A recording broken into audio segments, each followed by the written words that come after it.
Hi guys, welcome back to my channel. ನಾವಿವತ್ತು ಅಷ್ಟರು ಸೇರಿಕೊಂಡು ನಮ್ಮ ಫ್ರೆಂಡ್ ಪುಷ್ಪನ ಮನೆಗೆ ಹೋಗ್ತಿದ್ದೀವಿ. ಗೈಸಲ್ಲಿ ಬ್ಲ್ಯಾಕ್ ಟಿ ಶರ್ಟ್ ಹಾಕ್ಕೊಂಡಿರೋಳೆ ಪುಷ್ಪ ಆಯಿತಾ. ಆಮೇಲೆ ಅವಳ ಮನೆಗೆ ಹೋದ್ವಿ, ಯಾಕಂದರೆ ನಮ್ಮದು ಡ್ಯಾನ್ಸ್ ಪ್ರಾಕ್ಟೀಸ್ ಮಾಡೋದಿತ್ತು. ನಾವು ಕರೆಕ್ಟಾಗಿ ಸ್ಟೆಪ್ಸ್ ಎಲ್ಲ ಕಲ್ತಿದ್ದಿಲ್ಲ. ಸಂಡೇ ಎಲ್ಲ ಫುಲ್ ಫ್ರೀ ಇದ್ವಿ, ಅದಕ್ಕೆ ಹೋಗಿದ್ವಿ. ಅದಕ್ಕೆ ಅವ್ರ ಮನೆಗೆ ಯಾಕೆ ಹೋದ್ವಿ ಅಂದರೆ ಅವ್ರ ಮನೇಲಿ ಟೆರೆಸ್ ತುಂಬ ದೊಡ್ಡದಾಗಿತ್ತು, ಕೂಲ್ ಆ್ಯಂಡ್ ಆಮೇಲೆ ಅವ್ರಮ್ಮ ಅಡುಗೆ ಮಾಡಿದ್ರು ಊಟಕ್ಕೆ ಅಂತ ತುಂಬ ಪ್ರೀತಿಯಿಂದ ನೋಡ್ಕೊಂಡು ತುಂಬ ಖುಷಿ ಆಯಿತು. ಗೈಸ್, ಅವ್ರ ಮನೇಲಿ ಒಂದು ಪಪ್ಪಿ ಇತ್ತು, ಅದ್ರ ಹೆಸರು ಆರ್ಯ ಅಂತ, ತುಂಬ ಕ್ಯೂಟ್ ಇತ್ತು. ಅದು ನೋಡಿ ನಮ್ಮ ಮನೇಲಿ ಒಂದು ಚಾರ್ಲಿ ಅಂತ ಇತ್ತು, ಅದೇ ನೆನಪಾಗುತ್ತೆ. ಪಾಪ ಸತ್ತೋಯ್ತು, ಅದು ಸಣ್ಣದಿದ್ದಾಗ ಸತ್ತೋಯ್ತು. ಅದಾದಮೇಲೆ ಊಟ ಮಾಡಿದ್ವಿ. ಅದೇ ಇರುತ್ತಲ್ಲ ನಂದು ಯಾವಾಗಲೂ ಕಾಲು ಎಳೆಯೋದು ಅದು ಇದು ಅಂತ ಎಲ್ಲ ಆಯಿತು. ಮೊಸರನ್ನ ರೊಟ್ಟಿ ಎಲ್ಲ ಮಾಡಿದ್ರು ಅವರಮ್ಮ, ತುಂಬ ಖುಷಿ ಆಯಿತು. ಆಮೇಲೆ ಅಲ್ಲಿಂದ ಪಾರ್ಕಿಗೆ ಹೋದ್ವಿ.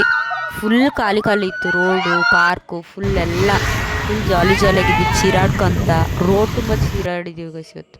ಇವಳು ಗೈಸ್ ಸಿಂಚನ, ನಾನು ನನ್ನ ಬೆಸ್ಟ್ ಫ್ರೆಂಡ್ ಇವಳು. ಆಮೇಲೆ ಫೋಟೋ ತಗೊಂಡ್ವಿ, ದೀಕ್ಷಾ, ಪುಷ್ಪ, ನಾನು, ಸಿಂಚನ. Thank you.